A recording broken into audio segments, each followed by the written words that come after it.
ਸਤਿ ਸ਼੍ਰੀ ਅਕਾਲ ਜੀ। ਹਰਜਿੰਦਰ ਵਾਲੀਆ YouTube channel ਤੇ ਤੁਹਾਡਾ ਫਿਰ ਬਹੁਤ ਸਵਾਗਤ। ਪਿਆਰੇ ਦਰਸ਼ਕੋ, ਅੱਜ ਜਿਹੜੀ ਗੱਲ ਕਰਨੀ ਹੈ ਉਹ ਭਾਸ਼ਣ ਕਲਾ ਦੀ ਕਰਨੀ ਹੈ।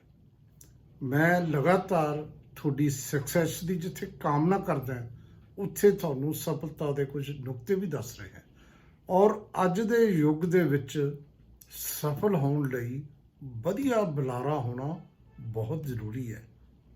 ਫੀਲਡ ਕੋਈ ਵੀ ਹੋਵੇ, ਜ਼ਰੂਰੀ ਨਹੀਂ ਕਿ ਤੁਸੀਂ ਜਿਹੜਾ ਹੈ ਉਹ ਰਾਜਨੀਤੀ 'ਚ ਹੋਵੋ, ਸਿਆਸਤ 'ਚ ਹੋ ਤਾਂ ਤੁਹਾਨੂੰ ਬੋਲਣਾ ਆਉਣਾ ਚਾਹੀਦਾ, ਜ਼ਰੂਰੀ ਹੈ।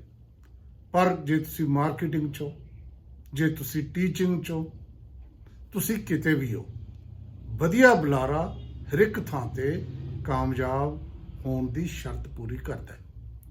ਤੇ ਤੁਸੀਂ ਕਹੋਗੇ ਜੀ ਕਿਸ ਤਰੀਕੇ ਨਾਲ ਵਧੀਆ ਭਾਸ਼ਣ ਕੀਤਾ ਜਾ ਸਕਦਾ।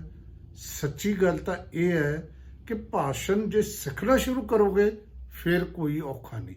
ਵਿਸ਼ਵਾਸ ਚਾਹੀਦਾ ਤੁਹਾਨੂੰ ਆਪਣੇ ਆਪ ਤੇ, ਅਦਰਵਾਈਜ਼ ਇਹ ਔਖੀ ਗੱਲ ਹੈ। ਤੇ ਬਹੁਤ ਵਾਰ ਮੈਂ ਦੇਖਿਆ ਹਰ ਰੋਜ਼ ਭਾਈ ਸਾਹਿਬ ਅਰਦਾਸ ਕਰਦੇ ਨੇ ਗੁਰਦੁਆਰਿਆਂ 'ਚ, ਲੇਕਿਨ ਜੇ ਇੱਕ ਗੱਲ ਵੀ, ਇੱਕ ਲਾਈਨ ਵੀ ਜਦੋਂ ਉਹਨਾਂ ਨੇ ਬੋਲਣੀ ਹੁੰਦੀ ਹੈ, ਬਹੁਤ ਵਾਰ ਤਾਂ ਲਿਖੀ ਹੋਈ ਲਾਈਨ ਵੀ ਗਲਤ ਪੜ ਜਾਂਦੇ ਨੇ।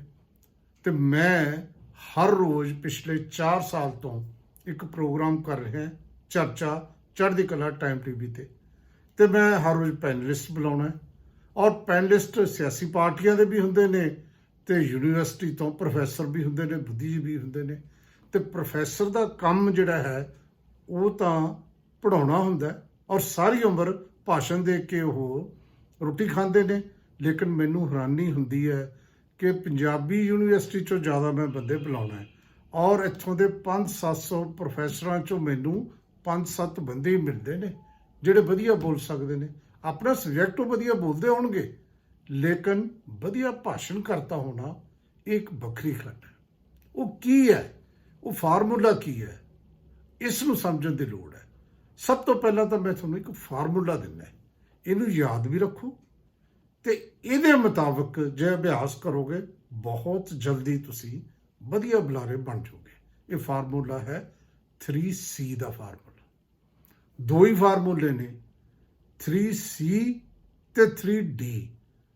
3C ਕੀ ਹੈ? ਨੰਬਰ 1 C ਹੈ ਕੰਟੈਂਟ, ਨੰਬਰ 2 ਹੈ ਕੌਨਫੀਡੈਂਸ, ਨੰਬਰ 3 ਹੈ ਕਮਿਊਨੀਕੇਸ਼ਨ। ਕੰਟੈਂਟ ਮਤਲਬ ਤੁਹਾਡੇ ਕੋਲ ਸਮੱਗਰੀ ਚਾਹੀਦੀ ਹੈ, ਕੰਟੈਂਟ ਚਾਹੀਦਾ, ਵਿਸ਼ਾ ਵਸਤੂ ਭਰਪੂਰ ਜਾਣਕਾਰੀ ਚਾਹੀਦੀ ਹੈ ਜਿੱਥੇ ਤੁਸੀਂ ਗੱਲ ਕਰਨੀ ਹੈ। ਔਰ ਫਿਰ ਕੌਨਫੀਡੈਂਸ, ਆਤਮ ਵਿਸ਼ਵਾਸ ਚਾਹੀਦਾ। ਬਹੁਤ ਵਾਰ ਲੋਕ ਆ ਕੇ ਦੱਸਦੇ ਨੇ ਜੀ ਮੈਂ ਨਹੀਂ ਬੋਲ ਸਕਦਾ, ਮੇਰੀਆਂ ਤਾਂ ਲੱਤਾਂ ਕੰਬਣ ਲੱਗ ਜਾਂਦੀਆਂ ਨੇ, ਮੈਂ ਤਾਂ ਬੋਲ ਹੀ ਨਹੀਂ ਸਕਦਾ, ਮੇਰੀ ਤਾਂ ਜ਼ੁਬਾਨ ਹੀ ਥਰਥਰਾ ਜਾਂਦੀ ਹੈ। ਗੱਲ ਤਾਂ ਠੀਕ ਹੈ ਉਹਨਾਂ ਦੀ, ਦੇਖਿਆ ਮੈਂ ਕਈ ਵਾਰੀ, ਜਾਂ ਕਈ ਵਾਰੀ ਮੇਰੇ ਕੋਲ ਸਿੱਖਣ ਆਉਂਦੇ ਨੇ ਜਦੋਂ, ਤੇ ਪਹਿਲੀ ਵਾਰ ਤਾਂ ਬੜੀ ਮੁਸ਼ਕਿਲ ਨਾਲ ਖੜਦੇ ਨੇ ਉਹ। ਤੇ ਫਿਰ ਇਹ ਵੀ ਹੈ, ਇੱਕ ਬੰਦਾ ਮੈਂ ਦੇਖਿਆ ਬੜੀ ਤਰੱਕੀ ਕੀਤੀ, ਮੰਤਰੀ ਵੀ ਬਣ ਕੇ ਜਾ ਕੇ ਅੱਗੇ, ਲੇਕਿਨ ਜਿਸ ਤਰੀਕੇ ਨਾਲ ਉਹ ਸਿੱਖਿਆ, ਵੈਸੇ ਵੀ ਕਈ ਵਾਰ ਇਹ ਗੱਲ ਕਹੀ ਜਾਂਦੀ ਹੈ ਕਿ ਸਿਆਸੀ ਬੰਦੇ ਪਰਵਾਹ ਨਹੀਂ ਕਰਦੇ, ਜ਼ਿਆਦਾ ਢੀਠ ਹੁੰਦੇ ਨੇ। ਸੱਚੀ ਉਹਨੇ ਪਰਵਾਹ ਨਹੀਂ ਕੀਤੀ ਤੇ ਵਧੀਆ ਬੁਲਾਰਾ ਬਣ ਗਿਆ। ਚਲੋ ਐਨੀਵੇ, ਦੂਜੀ ਸੀ ਹੈ ਕੌਨਫੀਡੈਂਸ, ਆਪਣੇ ਆਪ 'ਚ ਵਿਸ਼ਵਾਸ ਪੈਦਾ ਕਰਨਾ। ਤੇ ਤੀਜਾ ਹੈ ਕਮਿਊਨੀਕੇਸ਼ਨ, ਤੁਸੀਂ ਕਮਿਊਨੀਕੇਟ ਕਿਵੇਂ ਕਰਦੇ ਹੋ, ਸੰਚਾਰ ਕਿਵੇਂ ਕਰਦੇ ਹੋ। ਪਹਿਲੇ ਜਿਹੜੇ 3C ਬਹੁਤ ਇੰਪੋਰਟੈਂਟ ਹੈ, D ਦੀ ਗੱਲ ਆਪਾਂ ਬਾਅਦ 'ਚ ਕਰਦੇ ਹਾਂ। ਸੋ ਫਿਰ ਪਹਿਲਾ ਨੁਕਤਾ ਜੇ ਆਪਾਂ ਉਸ ਨੂੰ ਸਮਝਣ ਦੀ ਗੱਲ ਕਰੀਏ, ਉਹ ਤਾਂ ਉਹੀ ਹੈ ਕਿ ਸਭ ਤੋਂ ਪਹਿਲਾਂ ਤਾਂ ਜਦੋਂ ਤੁਸੀਂ, ਹੋਰ ਬੜੇ ਨੁਕਤੇ ਨੇ, C ਤੋਂ ਪਹਿਲਾਂ ਦੇ ਨੁਕਤੇ ਨੇ, ਇਹਦੀ ਕਿ ਇਕੱਲੇ ਜੇ ਆਪਾਂ ਗੱਲ C ਦੀ ਕਰ ਲਈਏ ਕਿ ਫਸਟ C ਇਜ਼ ਜਿਹੜਾ ਕੰਟੈਂਟ, ਲੇਕਿਨ ਕੰਟੈਂਟ ਕਿਹਦੇ ਲਈ? ਤੁਹਾਨੂੰ ਪਤਾ ਹੋਵੇ ਤੁਸੀਂ ਭਾਸ਼ਣ ਕਿੱਥੇ ਦੇਣਾ, ਤੁਸੀਂ ਭਾਸ਼ਣ ਜਿਹੜੇ ਤੁਹਾਡੇ ਸਰੋਤੇ ਨੇ ਉਹਨਾਂ ਦੀ ਉਮਰ ਕਿੰਨੀ ਹੈ, ਉਹ ਬਜ਼ੁਰਗ ਨੇ, ਉਹ ਬੱਚੇ ਨੇ, ਔਰਤਾਂ ਨੇ, ਕੌਣ ਨੇ, ਉਹ ਸਟੂਡੈਂਟ ਨੇ ਜਾਂ ਸਾਰੇ ਸਾਂਝੇ ਨੇ, ਤੁਹਾਡਾ ਵਿਸ਼ਾ ਕੀ ਹੈ, ਤੁਸੀਂ ਕਿਸ ਵਿਸ਼ੇ ਤੇ ਬੋਲਣਾ, ਤੁਸੀਂ ਕੋਈ ਕਿਹੜੇ ਮੌਕੇ ਤੇ ਬੋਲ ਰਹੇ ਹੋ, ਕੋਈ ਖੁਸ਼ੀ ਦਾ ਮੌਕਾ ਹੈ, ਗਮੀ ਦਾ ਮੌਕਾ ਹੈ, ਕਿੱਥੇ ਬੋਲ ਰਹੇ ਹੋ ਤੁਸੀਂ, ਇਹ ਸਾਰੀਆਂ ਗੱਲਾਂ ਤੁਹਾਨੂੰ ਪਤਾ ਹੋਣੀਆਂ ਚਾਹੀਦੀਆਂ ਨੇ। ਜਦੋਂ ਪਤਾ ਲੱਗ ਗਿਆ ਫਿਰ ਤੁਸੀਂ ਪਹਿਲੇ ਸੀ ਦੇ ਲਈ ਜਿਹੜਾ ਹੈ ਕੰਟੈਂਟ ਜਿਹੜਾ ਇਕੱਠਾ ਕਰੋਗੇ, ਉਹਦੇ ਲਈ ਫਿਰ ਦੂਜਾ ਫਾਰਮੂਲਾ ਹੈ, ਉਹ 3D ਦਾ ਫਾਰਮੂਲਾ ਹੈ। ਉਹਦੇ ਚ ਪਹਿਲੀ ਡੀ ਹੈ ਡਾਟਾ ਕਲੈਕਸ਼ਨ। ਤੁਸੀਂ ਡਾਟਾ ਕਲੈਕਟ ਕਰਨਾ ਹੈ, ਯਾਨੀ ਜਿਹੜਾ ਪਹਿਲੀ ਸੀ ਲਈ ਕੰਟੈਂਟ ਲਈ ਪਹਿਲੀ ਡੀ ਜਿਹੜੀ ਬਹੁਤ ਇੰਪੋਰਟੈਂਟ ਹੈ। ਕਿੱਥੋਂ ਕਰੋਗੇ ਡਾਟਾ ਕਲੈਕਟ? ਅੱਜ ਕੱਲ੍ਹ ਤਾਂ ਬਹੁਤ ਸੌਖਾ ਹੈ। ਅੱਜ ਕੱਲ੍ਹ ਤਾਂ ਤੁਹਾਡੇ ਕੋਲ ਜਿਹੜਾ ਹੈ ਇੰਟਰਨੈਟ ਹੈ, ਤੁਸੀਂ ਵਿਕੀਪੀਡੀਆ 'ਤੇ ਜਾਓ, ਤੁਹਾਨੂੰ ਇਨਫੋਰਮੇਸ਼ਨ ਮਿਲ ਜਾਂਦੀ ਹੈ। ਫਾਰ ਐਗਜ਼ਾਮਪਲ ਤੁਸੀਂ ਮਲੇਰਕੋਟਲਾ ਜ਼ਿਲ੍ਹਾ ਬਣਿਆ ਅੱਜ, ਉਹ 'ਤੇ ਗੱਲ ਕਰਨੀ ਹੈ, ਮਿੰਟ ਲੱਗੂਗਾ ਕਿ ਜਦੋਂ ਮਲੇਰਕੋਟਲਾ ਕਦੋਂ ਬਣਿਆ, ਕਿਹੜੇ ਕਿਹੜੇ ਦੇ ਦਬਾਅ ਰਹੇ, ਇਹਦੇ ਨਾਲ ਹਿਸਟਰੀ ਇਹਦੀ ਕੀ ਹੈ, 1 ਮਿੰਟ ਲੱਗਿਆ ਨਾ। ਕੰਟੈਂਟ ਤੁਸੀਂ ਜਿਹੜਾ ਤੁਹਾਡੇ ਕੋਲ ਆ ਗਿਆ, ਤਾਂ ਜਿਹੜਾ ਕੰਟੈਂਟ ਇਕੱਠਾ ਕਰਨ ਲਈ ਡਾਟਾ ਕਲੈਕਟ ਕਰਨਾ। ਹੋਰ ਬੜੇ ਸੋਰਸ ਨੇ, ਗੱਲਾਂ ਬਾਤਾਂ ਕੀਤੀਆਂ ਜਾ ਸਕਦੀਆਂ ਨੇ, ਕਿਸੇ ਨੂੰ ਪੁੱਛਿਆ ਜਾ ਸਕਦਾ, ਡਿਫਰੈਂਟ ਸੋਰਸਿਸ ਤੋਂ ਜੇ ਤੁਸੀਂ ਗੱਲ ਕਰ ਸਕਦੇ ਹੋ। ਮੈਂ ਅੱਜ ਜਰਨੈਲ ਸਿੰਘ ਦੀ ਡੈਥ ਹੋ ਗਈ, ਜਿਹੜੇ ਤੁਹਾਡੇ ਯਾਦ ਹੋ, ਜਿਸ ਨੇ ਚਿਦੰਬਰਮ ਤੇ ਜੁੱਤੀ ਮਾਰੀ ਸੀ, ਔਰ ਮੈਂ ਉਹਦੇ ਬਾਰੇ ਕਿਤੋਂ ਨਹੀਂ ਜ਼ਿਆਦਾ ਮਿਲਿਆ। ਮੈਂ ਉਹਦੇ ਦੋਸਤ ਨੂੰ ਪੁੱਛਿਆ, ਮੈਂ ਯਾਰ ਕਿਹੜੇ ਕਿਹੜੇ ਬੰਦਿਆਂ ਦੀ ਟਿਕਟ ਕਟਾਈ ਸੀ ਇਹਨੇ, ਮੇਰੇ ਯਾਦ ਨਹੀਂ ਆ ਰਹੇ ਸੀ। ਇੱਕੋ ਦੋਵਾਂ ਨੂੰ ਯਾਦ ਕਰਾਇਆ, ਅਜੇ ਮਾਖਨ ਨੂੰ ਦੇ ਰਹੇ ਸੀ, ਸੱਜਣ ਕੁਮਾਰ ਨੂੰ ਦੇ ਰਹੇ ਸੀ। ਨਾਲ ਦੀ ਨਾਲ ਜਿਹਦੀ ਤੁਸੀਂ ਪੁੱਛ ਵੀ ਸਕਦੇ ਹੋ, ਤੁਸੀਂ ਦੱਸ ਵੀ ਸਕਦੇ ਹੋ, ਉਹ ਖੁਸ਼ੀ ਨਾਲ ਗਿਆ, ਗਮੀ ਨਾਲ ਗਿਆ, ਉਹਦੇ ਨੀਅਰ ਡੀਅਰਸ ਨੂੰ ਪੁੱਛ ਸਕਦੇ ਹੋ। ਕੰਟੈਂਟ ਜਿੱਥੋਂ ਲੈ ਕੇ ਆਉਣਾ ਤੁਸੀਂ, ਉਹ ਕਿਤੋਂ ਵੀ ਲੈ ਸਕਦੇ ਹੋ। ਤੇ ਤੁਸੀਂ ਮੌਕਾ ਦੇਖਣਾ ਹੈ, ਮੌਕੇ ਲਈ ਕੰਟੈਂਟ ਇਕੱਠਾ ਕਰਨਾ। ਫਾਰ ਐਗਜ਼ਾਮਪਲ ਤੁਸੀਂ ਕਿਸੇ ਮਰਗ ਤੇ ਭੋਗ ਤੇ ਗਏ ਹੋ, ਤੇ ਤੁਹਾਨੂੰ ਉਹ ਜਿਹੜੇ ਸ਼ਬਦ ਯਾਦ ਹੋਣੇ ਚਾਹੀਦੇ ਨੇ ਜਿਹੜੇ ਮਰਗ ਨਾਲ ਸੰਬੰਧਿਤ ਨੇ।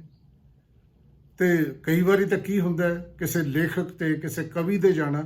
ਪਿਛਲੇ ਦਿਨੀ ਸ਼ਾਇਰ ਕੁਲਵੰਤ ਗਰੇਵਾਲ ਦਾ ਭੋਗ ਸੀ, ਮੈਂ ਉੱਥੇ ਸਟੇਜ ਸੈਕਟਰੀ ਸੀ।